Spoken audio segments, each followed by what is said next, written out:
Let's start with cottagecore, which is a contemporary term, but the tendency to idealize rural life and create romanticized pastoral visions of the countryside is not new, obviously, since we're looking at photos from the 1890s.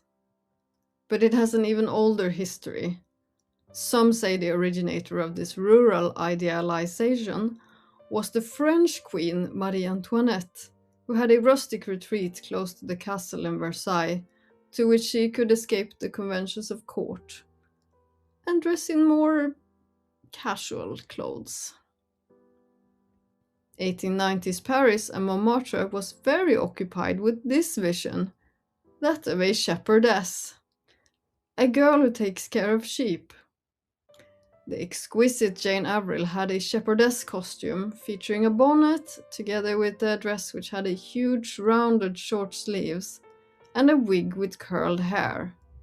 She also had a shepherdess's cane. And the dance that she sometimes performed in this outfit was the gavotte. Moulin Rouge dancer Gazelle wore this style as well. A similar kind of adorned bonnet, a dress with huge round short sleeves, frills and lace. There does exist a nursery rhyme in which the shepherdess character, Little Bo Peep, has lost her sheep and doesn't know where to find them. The lesbian painter Romaine Brooks lived in Paris in the 1890s and sang in a music hall. Quote, I agreed to dress up in Kate Greenaway costume with a poke bonnet trussed over a wig of long yellow curls. And finally, with a little bit of string as my repertoire, I was taken to a cabaret in a side street. End quote.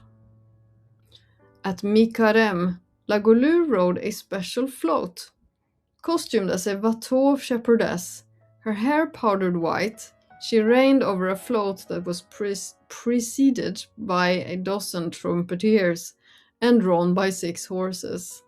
End quote. I will get back to these Mi-Carême or Mardi Gras carnival floats later.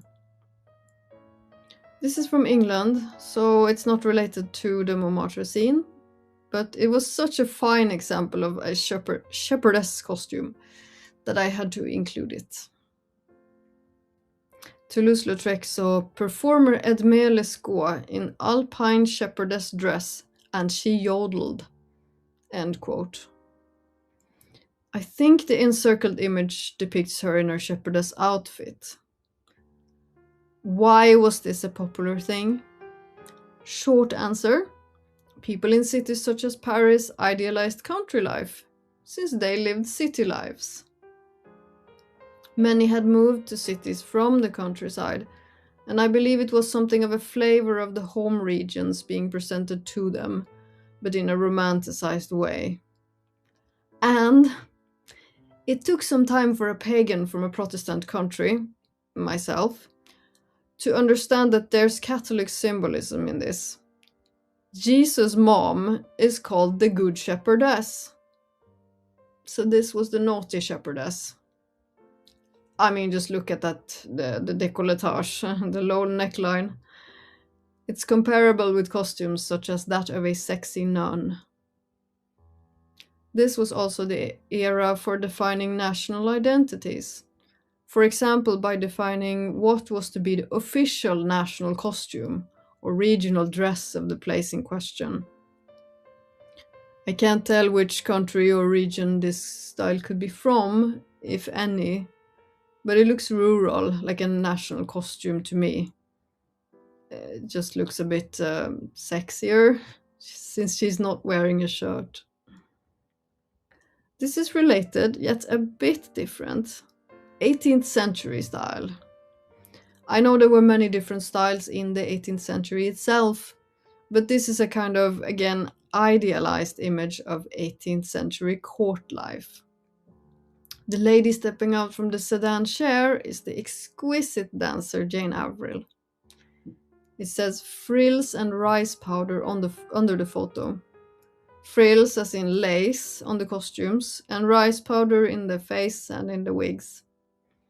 In the above photo, Avril is dancing the gavotte, a dance from the 18th century.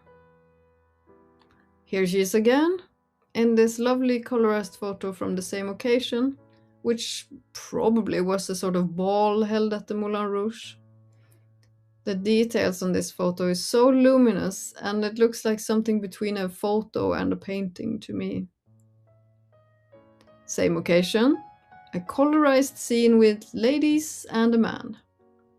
The architecture of the Moulin Rouge ballroom is seen in the background, and some of the ladies wear a kind of shepherdess style dresses. Dancer and famous beauty Cleo de Merode also performed 18th century dances in 18th century inspired clothes. It's funny and endearing to think that people in this era liked vintage style as well, and that the time span is a bit like that of someone today who wears clothes from the 1920s and dances Charleston.